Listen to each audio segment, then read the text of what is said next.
आपको नोएडा चलते हैं, जहां पर मुख्यमंत्री योगी आदित्यनाथ संबोधित कर रहे हैं। माननीय रक्षा मंत्री आदरणीय Shri Rajnath Singh ji, chief of defence staff general Anil Chauhan ji, defence secretary Shri Rajesh Kumar Singh ji, secretary defence production Shri Sanjeev Kumar ji, हमारे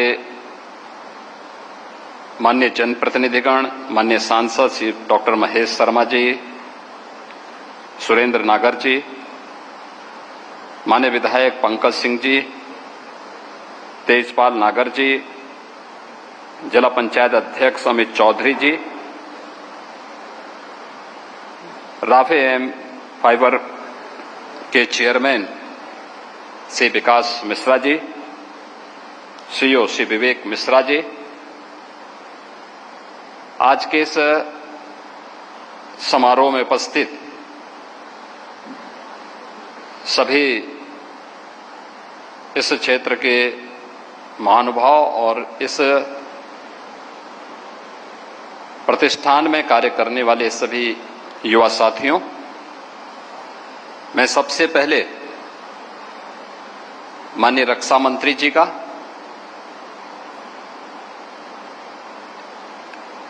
उत्तर प्रदेश के इस प्रतिष्ठान में आगमन पर हृदय से स्वागत करता हूं, उनका अभिनंदन करता हूं। मैं बधाई देता हूं श्री विकास मिश्रा और श्री विवेक मिश्रा जी को, जिन्होंने आज की बढ़ती हुई चुनौतियों को देखते हुए रक्षा क्षेत्र की इन चुनौतियों का सामना करने के लिए इलेक्ट्रॉनिक वारफेयर को हम कैसे फेस कर सकते हैं और कैसे उन चुनौतियों का सामना कर सकते हैं, उस दृष्टि से अत्याधुनिक ड्रोन के निर्माण करने के साथ ही aircraft engine and defence aerospace test facility को यहां पर विकसित करने में सफलता प्राप्त की है। मैं इसके लिए इन्हें चेयरमैन श्री विकास मिश्रा जी को और सीईओ श्री विवेक मिश्रा जी को अपनी भारत सरकार के रक्षा उत्पादन से जुड़े हुए और रक्षा क्षेत्र से जुड़े हुए सभी संस्थाओं के साथ ही हृदय से बधाई देता हूं और उनका अभिनंदन करता हूं।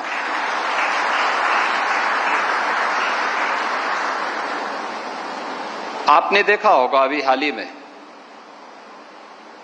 यह देश 1947 से लगातार विभिन्न प्रकार की चुनौतियों का सामना करता रहा है और प्रत्येक युद्ध का पैटर्न हर एक युद्ध ने बदलते हुए भी देखा है। ऑपरेशन सिंदूर ने युद्ध के एक नए दौर में प्रवेश किया। उसने भारत के सामर्थ्य और शक्ति का एहसास तो दुनिया को कराया ही, लेकिन हम सबकी आंखों को खोलने के लिए बहुत सारे ऐसे अवसर और ऐसे मौके भी हम लोगों को दिए हैं जो हमें भविष्य की चुनौतियों से जूझने और उनका सामना करने के लिए एक नई प्रेरणा भी प्रदान कर चुके हैं और उस दिशा से अपने आप को तैयार करना ये आज की आवश्यकता है, क्योंकि हम सब इस बात को जानते हैं कि आपके पास ताकत है तो दुनिया आपके सामने नतमस्तक होगी। और ये आज से नहीं, प्राचीन काल से ही भारतीय मनीषा तो इस बात को मानती रही है। जब महाभारत के युद्ध के दौरान गुरु द्रोणाचार्य से ही पूछा गया था कि आप शस्त्र धारण क्यों कर रहे हैं, तो उन्होंने एक ही बात कही थी। उस समय उनकी जो प्रेरणा थी वह केवल उस कालखंड के लिए नहीं थी। अग्रतः चतुरो वेद पृष्ठतः सश्रम धनु, यानी शस्त्र और शास्त्र का, जिसके बारे में भारतीय मनीषा बार बार कहती है कि शस्त्रेण रक्षते राष्ट्रे शास्त्र चिंता प्रवर्तते, यानी शस्त्र और शास्त्र दोनों में जब बेहतर समन्वय होगा तब कोई राष्ट्र शक्तिशाली होगा। और जब आप शक्तिशाली हैं तो अगला व्यक्ति शांति की अपील करते हुए आपके सामने आएगा। शांति मांगने से नहीं होती है। आप देखते होंगे एक बकरी जिंदगी भर मिमियाती रहती है लेकिन कोई उसको बख्शता नहीं है, उसका मालिक हो या कसाई हो। उसकी जो दुर्गति होती है अंततः वो मिमियाते मिमियाते अंततः दुर्गति को प्राप्त हो जाती है।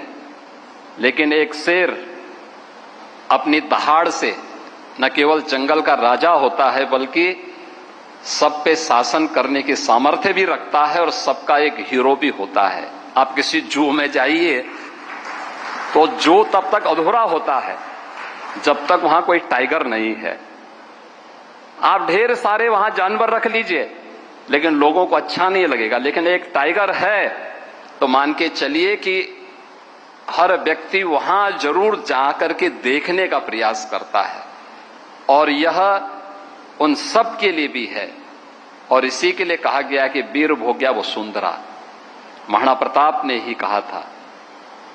उत्तर प्रदेश इस देश से पहले से बहुत समृद्ध रहा है और खासतौर पर उत्तर प्रदेश में पहले से ही 9 ऑर्डिनेंस फैक्ट्रीज पहले से यहां पर कार्यरत हैं। आज भी वे सफलतापूर्वक रक्षा उत्पादन के लिए अपना कार्य कर रही हैं और डिफेंस पीएसयूज भी यूपी के अंदर 4 पहले से मौजूद हैं जो बहुत सफलतापूर्वक रक्षा क्षेत्र में अपनी भूमिका का निर्वहन कर रहे हैं। मैं आभारी हूं आदरणीय प्रधानमंत्री जी का और आदरणीय रक्षा मंत्री जी का, जिन्होंने देश की वर्तमान की चुनौती को ध्यान में रखते हुए देश के अंदर 2 डिफेंस मैन्युफैक्चरिंग के जो 2 नए केंद्र उभरते हुए दिखाई दे रहे हैं उनमें से एक उत्तर प्रदेश को दिया है और उत्तर प्रदेश में हम 6 नोड में उसका विकास कर रहे हैं। अब तक हम लोगों ने 12,500 एकड़ लैंड डिफेंस मैन्युफैक्चरिंग कॉरिडोर के लिए अलीगढ़, आगरा, कानपुर, लखनऊ, झांसी और चित्रकूट में उपलब्ध करवाया है। और इसके अलावा हम लोगों ने इस बात को भी सुनिश्चित किया है कि जितना भी लैंड चाहिए और जिस भी प्रकार की सुविधा चाहिए उत्तर प्रदेश सरकार उपलब्ध करवाएगी। मैं धन्यवाद दूंगा आदरणीय रक्षा मंत्री जी को, जिन्होंने ब्रह्मोस मिसाइल का केंद्र उत्तर प्रदेश की राजधानी लखनऊ में बनाया है। अब लखनऊ ब्रह्मोस मिसाइल के रूप में भी जाना जा रहा है क्योंकि लखनऊ की जो मुस्कुराहट है वह तब तक अधूरी थी जब तक वहां से मिसाइल की गूंज दुश्मन के कानों तक न गूंजे, और अब वह और अच्छे ढंग से देखने को मिल रही है। और अभी ऑपरेशन सिंदूर के अंदर ब्रह्मोस ने अपनी क्षमता का प्रदर्शन भी किया है। ऐसे ही उत्तर प्रदेश के अंदर बीडीएल का झांसी में केंद्र बनाने के साथ ही वहां पर उसकी मैन्युफैक्चरिंग की कार्रवाई भी प्रारंभ हुई है। AK-203 अमेठी में इसका निर्माण का कार्य चल रहा है। बबलेन स्कॉट का हरदोई में कार्य चल रहा है। ये सभी तेजी के साथ उभर रहे हैं और अन्य अनेक ऐसे यूनिट उत्तर प्रदेश के अंदर वर्तमान में कार्यरत हैं। और मेरा विश्वास है कि आज यहां पर जिस नए कार्य को लेकर के aircraft engine and defence aerospace test facility के जिस सेंटर का आज यहां पर माननीय रक्षा मंत्री जी ने यहां पर अभी उद्घाटन किया है, हम लोगों ने देखा है कि उसके टेस्टिंग फैसिलिटी को किस रूप में हम आगे बढ़ा सकते हैं, जिसके लिए हमें दुनिया पर निर्भर रहना पड़ता था। सारा डाटा हमारा कैप्चर करके बाद में हमें ही दुश्मन पंगु बनाने का कुत्सित प्रयास करता था, अब नहीं कर पाएगा। उसकी कुछ भी नहीं चलेगी यह हम विश्वास के साथ कह सकते हैं। मैं इस प्रकार की टेक्नोलॉजी के लिए आदरणीय प्रधानमंत्री जी का, आदरणीय रक्षा मंत्री जी का हृदय से आभार व्यक्त करता हूं। नोएडा में इस फैसिलिटेशन सेंटर के साथ ही अत्याधुनिक ड्रोन निर्माण के इस नए केंद्र के रूप में इस नई यूनिट को यहां पे स्थापित करने के लिए श्री विकास मिश्रा और श्री विवेक मिश्रा को हृदय से धन्यवाद देता हूं। उत्तर प्रदेश वासियों की ओर से उनका अभिनंदन करता हूं और उन्हें इस बात के लिए आश्वस्त करता हूं कि उत्तर प्रदेश सरकार देश की सुरक्षा के लिए या फिर देश के की आवश्यकता के लिए जिस भी प्रकार की आवश्यकता पड़ेगी, हर प्रकार का सहयोग अपनी ओर से करेगी। आज के इस अवसर पर मैं एक बार फिर से आप सबको भी हृदय से धन्यवाद देते हुए अपनी वाणी को विराम देता हूं। जय हिंद।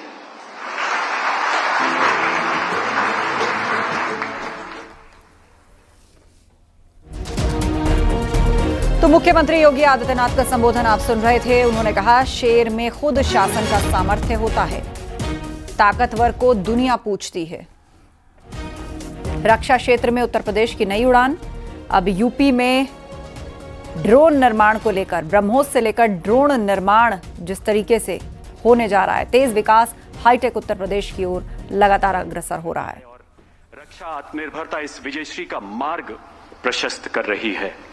जिन मोहि मारा ते मैं मारे के बजरंगी आदर्शों के अथक अनुपालक हमारे प्रेरणा पुंज माननीय रक्षा मंत्री जी से निवेदन, आज की इस ऐतिहासिक सभा को संबोधित करें। मान्यवर, हमारा मार्गदर्शन करें आपकी जोरदार तालियों के बीच माननीय रक्षा मंत्री महोदय।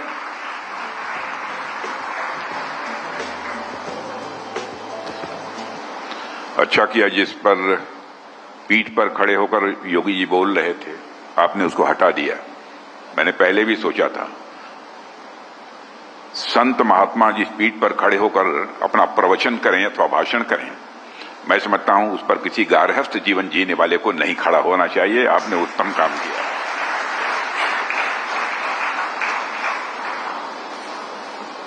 उत्तर प्रदेश के माननीय मुख्यमंत्री Shri Yogi Adityanath ji, chief of defence staff general Anil Chauhan, defence secretary Shri Rajesh Kumar Singh, secretary defence production Shri Sanjeev Kumar, Shri Surendra Nagar सांसद राज्यसभा, डॉक्टर महेश शर्मा सांसद लोकसभा, श्री अमित चौधरी जिला पंचायत अध्यक्ष गौतम बुद्ध नगर, श्री पंकज सिंह, श्री विकास मिश्रा चेयरमैन राफे यम फ्रिप private limited, Shri Vivek Mishra CEO, रेफी यम फिब्र के सभी साइंटिस्ट, इंजीनियर्स एंड एम्प्लॉइज, मेरे मीडिया की साथियों, देवियों व सज्जनों, आज रेफी यम फाइबर प्राइवेट लिमिटेड द्वारा निर्मित देश की सबसे बड़ी एरो इंजन टेस्ट बेड राष्ट्र को समर्पित की गई है। इस महत्वपूर्ण अवसर पर मैं प्रिय विशाल मिश्रा और प्रिय विवेक मिश्रा, नोएडा, उत्तर प्रदेश की जनता और समस्त देशवासियों को मैं हार्दिक बधाई देता हूं। इन दोनों बच्चों ने कमाल किया है, करिश्मा किया है। मैं लगभग 6-6.5 वर्षों से डिफेंस के मंत्रालय की जिम्मेदारी संभाल रहा हूं, लेकिन कहीं पर इतनी छोटी आयु के बच्चों को इतना बड़ा इस्टेब्लिशमेंट खड़ा करना और इनोवेटिव इस्टेब्लिशमेंट खड़ा करना, यह मैंने कहीं नहीं देखा। मंच पर बैठे हुए लोगों का आशीर्वाद तो इन दोनों बच्चों को प्राप्त है, लेकिन आप भी जितने आगे लोग बैठे हुए हैं, चाहे सांसद हों, विधायक हों, कोई जनप्रतिनिधि हों, और मैं मंच के लोग पर बैठे हुए लोगों से अनुरोध करूंगा, कहां है विशाल मिश्रा, विवेक मिश्रा, दोनों लोग खड़े हो जाओ। एक बार इन दोनों बच्चों को खड़े होकर तालियां बजाकर आप लोग अपनी शुभकामनाएं दें। खड़े होकर आप लोग बहुत अच्छे।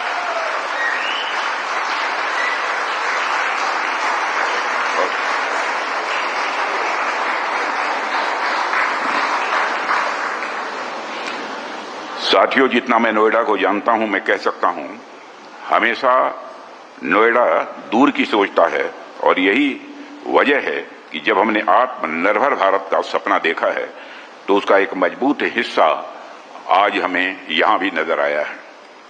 आज जितने भी बड़े बड़े इनोवेशंस यानी नवाचार हो रहे हैं, चाहे वह स्टार्टअप्स हों या मैन्युफैक्चरिंग यूनिट्स हों या हाई टेक सॉल्यूशंस की बात हो, मैं विश्वास के साथ कह सकता हूं, पूरे कॉन्फिडेंस के साथ कह सकता हूं कि नोएडा हर जगह अपनी अग्रणी भूमिका का निर्वाह कर रहा है और मैं मानता हूं कि आने वाले समय में यह नोएडा देश के विकास में और भी मजबूत भूमिका निभाएगा, ऐसा मेरा पक्का विश्वास है। साथियों, यहां आकर जो अनुभव मुझे हो रहा है वह बिल्कुल अलग है और नया है। मैं फिजिक्स का विद्यार्थी रहा हूं, फिजिक्स का मैं टीचर भी रहा हूं और लंबे समय तक मैंने टीचिंग का भी काम किया है। इसलिए मुझे बहुत ही अच्छा लगता है जब इस तरह के हमारे युवाओं के नेतृत्व में देश में टेक्नोलॉजिकल प्रोग्रेस हो, तो सचमुच मुझे बेहद खुशी होती है। फिजिक्स के विद्यार्थी और एक शिक्षक होने के नाते मेरी हमेशा टेक्नोलॉजी डेवलपमेंट के जो विषय होते हैं उनमें स्वाभाविक रूप से रुचि रही है। इसलिए जब मुझे इस कार्यक्रम में आने का आग्रह विशाल और विवेक दोनों लोगों ने किया तो मैंने तुरंत ही इस कार्यक्रम में आने की सहज रूप से अपनी सहमति दे दी थी। मैं विवेक और विशाल मिश्रा को पुनः बधाई देता हूं। आप दोनों ही एक प्रकार से डिफेंस सेक्टर में साइंटिफिक रिवॉल्यूशन के एक उदाहरण हैं। साइंटिफिक रिवॉल्यूशन के की आप मिसाल हैं, माने वैज्ञानिक क्रांति की आप मिसाल हैं। हमें गर्व है हमारे बीच ऐसे नौजवानों पर जो आत्मनिर्भर भारत के निर्माण में पूरी तत्परता के साथ अपना योगदान दे रहे हैं। साथियों, आप दोनों जैसे युवा न सिर्फ एक कंपनी खड़ी कर रहे हैं बल्कि एक पूरी सोच और नई दिशा भी तैयार कर रहे हैं, क्योंकि जो कुछ चीजें इन लोगों ने बतलाई हैं मैंने देखा कि सचमुच अन्य किसी स्थानों पर वह देखने को नहीं मिलेगा। मिला है हमको तो केवल यहां पर मिला है।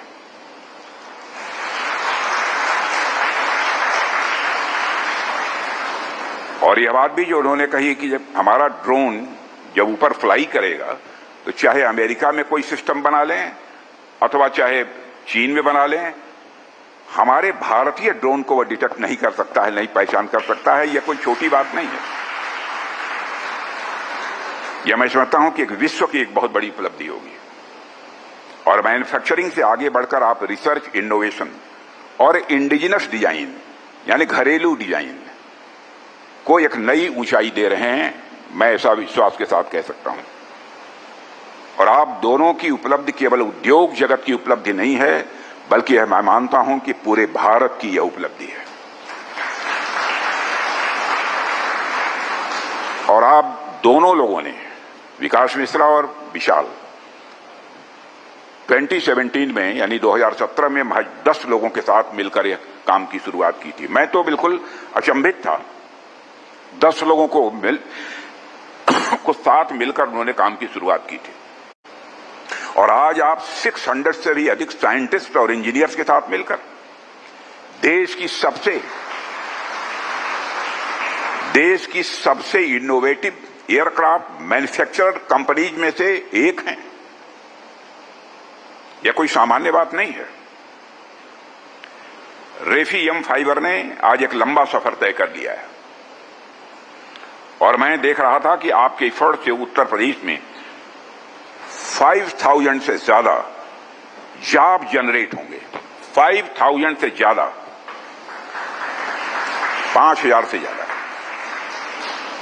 साथियों, अभी माननीय मुख्यमंत्री श्री योगी आदित्यनाथ जी के साथ हम लोगों ने प्लांट का विजिट किया है और वहां मैंने देखा है कि चाहे इंजन टेस्ट बेड हो, चाहे मेटल एडिटिव मैन्युफैक्चरिंग फैसिलिटी हो, चाहे 2800 डिग्री सेंटीग्रेड तक जाने वाले जो फर्नेसेस हों, advance composite polymer manufacturing centre हो, पेलोड ड्रॉप ड्रोन्स हों, स्वार्म ड्रोन्स हों और प्रिसीजन गाइडेड मिसाइल ड्रोन्स हों, ये सभी स्टेट ऑफ द आर्ट तथा बड़े उन्नत किस्म के रिलायबल इक्विपमेंट हैं जो भारत की डिफेंस कैपेबिलिटी को और भी इनहांस करेंगे, बढ़ाएंगे, मेरा पक्का विश्वास है।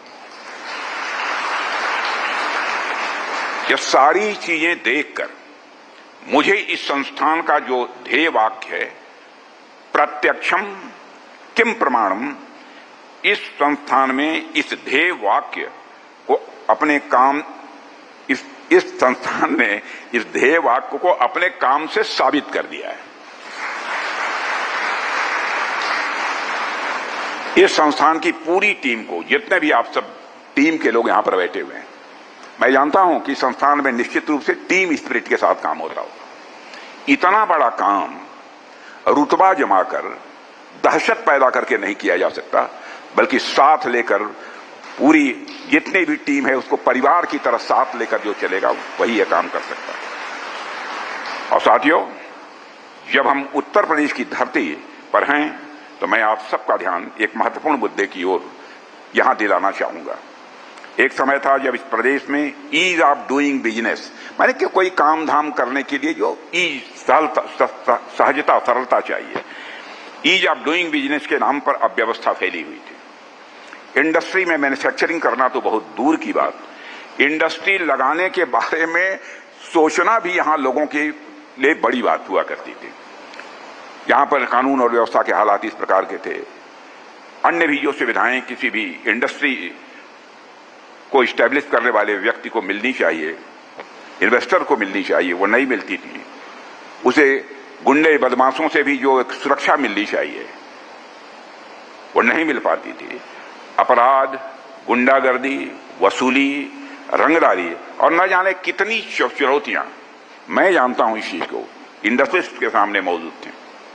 लेकिन आज साथियों, मैं पूरे विश्वास के साथ केवल मंच पर उपस्थित हैं इसलिए नहीं, मैं हृदय से यह बात कहना चाहता हूं, हमारे उत्तर प्रदेश के मुख्यमंत्री जी श्री योगी आदित्यनाथ जी के नेतृत्व में उत्तर प्रदेश तालियां बंद करिए, उत्तर प्रदेश मैं कह सकता हूं कि इस संबंध में नए युग की ओर बढ़ रहा है। और यह प्रदेश लॉ एंड ऑर्डर के लिए नई सोच और नई नीतियों की यह पहचान बनता जा रहा है। यहां स्टार्टअप की इकोसिस्टम खड़ा हो रहा है, इन्वेस्टर्स आ रहे हैं, बिजनेस समिट हो रही हैं। मैंने कई बिजनेस समिट तो मैंने लखनऊ में देखी है स्वयं आपकी, और मैं कह सकता हूं देश के दूसरे राज्यों में भी बिजनेस समिट के जो कार्यक्रम हुए हैं, ऐसे एक दो कार्यक्रमों का उद्घाटन करने का मुझे अवसर मिला है। मैंने पार्टी पॉलिटिक्स से ऊपर मैंने उस प्रकार का इन्वेस्टर्स के अंदर उत्साह नहीं देखा, वो जज्बा नहीं देखा जो हमको उत्तर प्रदेश की इन्वेस्टर्स समिट में देखने को मिला था। यहां आपके नोएडा में भी आईटी पार्क और एरोस्पेस कंपनियां स्थापित हो रही हैं, फिल्म सिटी जैसे बड़े प्रोजेक्ट से नई अपॉर्चुनिटीज भी आ रही हैं। ये सारे बदलाव आज ये जमीनी स्तर पर हमको देखने को मिल रहे हैं। और योगी जी के नेतृत्व में मैं कह सकता हूं यह दौर सिर्फ नोएडा के लिए नहीं, बल्कि उत्तर प्रदेश के लिए एक नया और सुनहरा अध्याय है। साथियों, आज जब देश के एक एरो इंजन टेस्ट बेड को जब राष्ट्र को समर्पित किया गया है, तो मैं एयरक्राफ्ट की इंपॉर्टेंस और इसकी यूटिलिटी पर कुछ बातें आपसे यहां करना चाहूंगा। आमतौर पर एयरक्राफ्ट शब्द सुनकर हम सबके जेहन में तेजस, राफेल, फाइटर जेट्स, इन सब सारी चीजें जितने फाइटर प्लेन्स होते हैं उनकी तस्वीर हमारे सामने आ जाती है। यह स्वाभाविक भी है क्योंकि यह सारे के सारे फाइटर एयरक्राफ्ट हैं। लेकिन आज के दौर में इस बदलती दुनिया में मेरे साथियों, ड्रोन्स ने भी एरोस्पेस सेक्टर में अपनी बड़ी भूमिका निभाई है, बहुत बड़ी भूमिका निभाई है। और आज ड्रोन्स का इस्तेमाल मैं कह सकता हूं उन जगहों पर भी किया जा रहा है जहां बड़े इक्विपमेंट नहीं पहुंच सकते। रूस और यूक्रेन के बीच जो कॉन्फ्लिक्ट हुई है, उस कॉन्फ्लिक्ट को यदि माइन्यूटली आपने ऑब्जर्व किया होगा तो देखा होगा वहां पर बड़े पैमाने पर ड्रोन्स का इस्तेमाल हो रहा है, हुआ था और अब भी हो रहा है, होता रहता है। इसलिए आज के युग में ड्रोन्स के इंपॉर्टेंस को समझना और ड्रोन्स को युद्ध नीति माने अपनी जो वार पॉलिसी होती है उसमें शामिल करना यह अत्यंत आवश्यक हो गया है। और साथियों, वैसे ड्रोन्स का इतिहास बहुत ही दिलचस्प है। ड्रोन का इतिहास बहुत ही दिलचस्प है। आपने अपने शुरुआती दिनों में जिसमें इसका प्रारंभ हो रहा था, ड्रोन्स केवल सर्विलेंस और जांच पड़ताल के लिए ही इसका इस्तेमाल होता था। फिर बाद में कुछ देशों ने कॉम्बैट ड्रोन्स डेवलप करना शुरू किया और सीमाओं पर होने वाली लड़ाइयों में इनका प्रयोग दुनिया के कई देशों ने प्रारंभ किया। जिन देशों ने ड्रोन टेक्नोलॉजी में इन्वेस्ट किया उन्होंने इस क्षेत्र में बहुत बड़ी बढ़त हासिल कर दी है और वहीं कई देश इस दौड़ में पीछे भी छूट गए हैं। लेकिन आज रक्षा की दुनिया का सच एयरक्राफ्ट टेक्नोलॉजी और ड्रोन्स पर ही टिका हुआ है। यह बात मैं विश्वास के साथ कह सकता हूं, जो 6-6.5 वर्षों में मैंने देखा है, अनुभव किया। और यह हम सबके लिए बेहद खुशी की बात है कि भारत भी इस दिशा में तेजी से आगे बढ़ रहा है।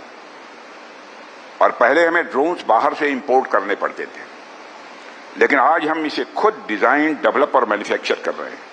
और हमारी इस प्रगति में भारत के अनेक एंटरप्रेन्योर्स ने बहुत ही महत्वपूर्ण योगदान दिया है। लेकिन हमारे विशाल मिश्रा और विवेक मिश्रा जिस प्रकार का योगदान देने जा रहे हैं उसकी जितनी भी सराहना की जाए वह कम है।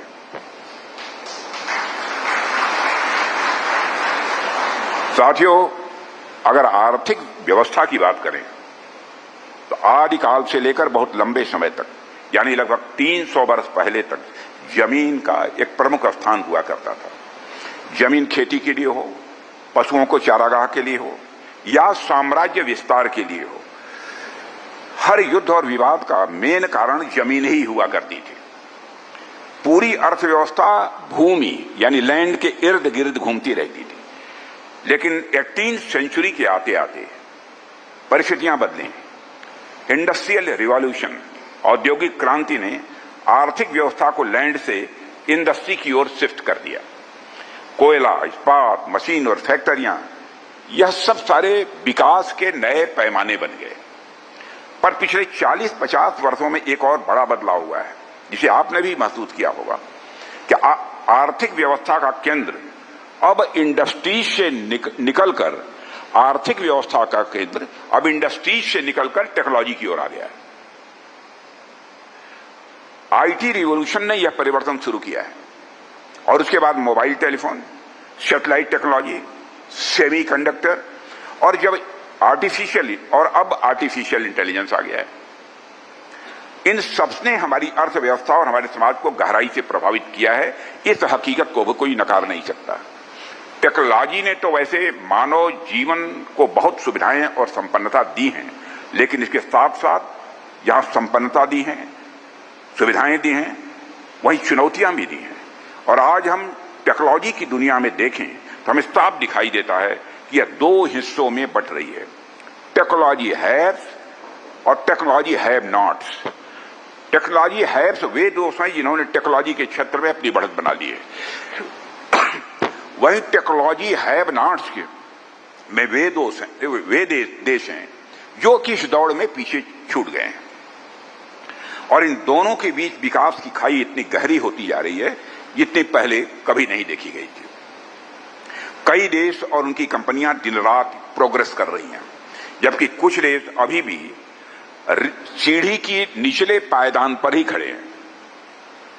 यह स्थिति टेक्नोलॉजी इंपेरियलिज्म यानी तकनीकी साम्राज्यवाद जिसे कहते हैं का रूप ले चुकी है। कभी साम्राज्यवाद धन और भूमि पर अधिकार जमाने से बढ़ता था, आज यह टेक्नोलॉजी का डोमेन जो है तो टेक्नोलॉजी डोमेन पर अधिकार जमाने से बढ़ रहा है। यह बात मैं दावे के साथ कह सकता हूं आज की स्थिति को देखते हुए। साथियों, आज हम यह देख रहे हैं कि दुनिया में इंपेरियलिज्म यानी साम्राज्यवाद का नया स्वरूप सामने आया है। पहले यह केवल धन और भूमि तक ही सीमित था, यह साम्राज्य वहीं तक सीमित हुआ करता था। लेकिन अब टेक्नोलॉजी और नॉलेज के क्षेत्र में यह दिखाई दे रहा है। वैसे तो भारत किसी भी साम्राज्यवाद पर भरोसा नहीं करता है। भारत के अतीत के पन्नों को पलटकर आप देखें तो सहज रूप से आप इस नतीजे पर पहुंचेंगे। हमारा उद्देश्य तो बराबर यही रहा है कि हम सब एक साथ सबको साथ लेकर चलें और साझा विकास को बढ़ावा दें। लेकिन दोस्तों, हमें यह भी समझना होगा कि भारत को अपनी भागीदारी सुनिश्चित करने के लिए टेक्नोलॉजी और इनोवेशन यानी तकनीक और नवाचार के क्षेत्र में और अधिक सक्रिय होना पड़ेगा। और यही वह रास्ता है जिससे हम अपने हित सुरक्षित रख सकते हैं और विश्व में भी हम अपना योगदान कर सकते हैं।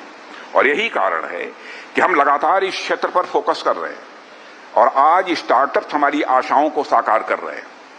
और आप भी, जहां तक मेरी जानकारी है, विशाल मिश्रा भी पहले स्टार्टअप रहे हैं, वहीं से अपनी जर्नी प्रारंभ किया है। यह करिश्मा जो आज आप लोग देख रहे हैं, स्टार्टअप के रूप में ही दोनों भाइयों ने प्रारंभ किया था। आप सबसे भी मेरा आह्वान है कि इस ऊर्जा, इस जोश और इस विजन को किसी भी सूरत में कम न होने दें। देश का भविष्य आप जैसे नए इनोवेटर्स यानी नवाचारियों के हाथों में है, यह बात मैं कह सकता हूं। और साथियों, मैं यह भी कहना चाहूंगा, एक देश के रूप में भारत की स्थिति कभी आसान नहीं रही। हम कई दशकों तक टेक्नोलॉजी डिनायल रिजीम के शिकार रहे, चाहे न्यूक्लियर टेक्नोलॉजी हो या हाईटेक डिफेंस सेक्टर हो। बड़ी शक्तियों ने हमें रोकने का प्रयास किया है, लेकिन भारत ने कभी अपनी हार नहीं मानी है।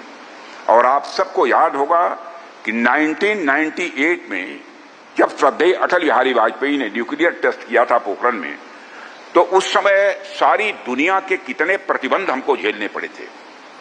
पर यह बात भी उतनी ही सही है कि हमें रोकने के लिए चाहे जितने भी प्रतिबंध लगाए गए हों, लेकिन भारत की जिजीविका यानी कुछ कर गुजरने की यह तड़पन कभी भी भारत की समाप्त नहीं हुई है और भविष्य में भी किसी भी सूरत में नहीं होगी।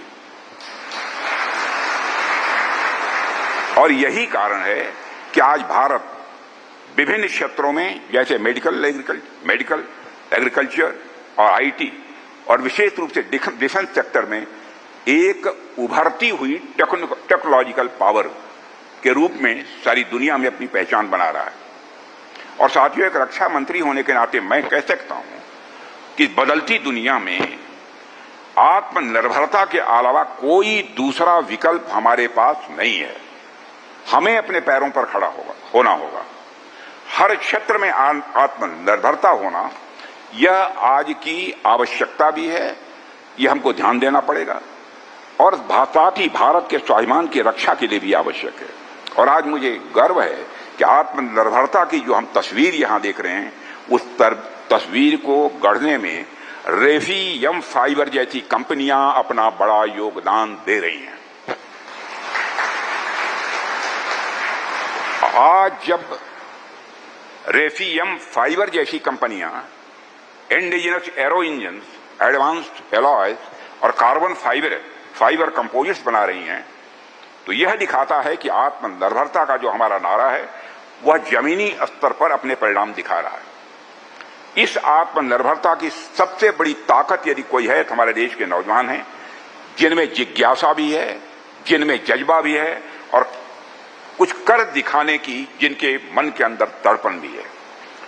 मैं एक बात और आपको बताऊं, मुझे सुखद अनुभूति हुई जब मुझे यह बताया गया, रेफियम फाइबर और डीआरडीओ के सहयोग से मात्र 14 महीनों में बने 3 प्रोडक्ट्स ऑपरेशन सिंदूर में भी शामिल किए गए थे। और यह किसी भी यंग एंटरप्रेन्योर के लिए एक बहुत बड़ी अचीवमेंट मैं इसे मानता हूं। इससे बड़ा अचीवमेंट किसी यंग एंटरप्रेन्योर के लिए और दूसरा क्या हो सकता है। और यह इस बात का परिणाम है कि भारत अब तकनीकी दृष्टि से किसी भी देश से पीछे नहीं है। मैंने कह दिया कि नहीं है, कोशिश नहीं कर रहे हैं, नहीं है। ऑपरेशन सिंदूर के दौरान भी हम सबने देखा, ऑपरेशन सिंदूर के दौरान में भी हम सबने देखा, जब संकल्प, साहस और विज्ञान जब तीनों एक साथ मिलते हैं दोस्तों, तो असंभव भी संभव हो जाता है। ऑपरेशन सिंदूर की जब बात आई है तो हमारी सेनाओं के शौर्य का जिक्र भला कैसे नहीं होगा। हमारी सेनाओं ने 22 मिनट के अंदर काम तमाम कर दिया। आतंकवादियों को और उनके सरपरस्तों को आईना ही नहीं दिखाया, आईना के अलावा भी जो कुछ भी करना चाहिए सब कर डाला, जिसकी उनको कभी कल्पना भी नहीं थी। और साथियों, ऑपरेशन सिंदूर अगर एक तरफ हमारे सेना के जवानों की वीरता की कहानी है, तो वहीं दूसरी तरफ आत्मनिर्भर भारत और हमारे वैज्ञानिकों और युवाओं के इनोवेशन यानी नवाचार की भी कहानी है। मुझे गर्व है कि हमारे सशस्त्र बलों ने इतनी तेजी से हमारे युवाओं और हमारी इंडस्ट्री द्वारा बनाए गए यह सब सारे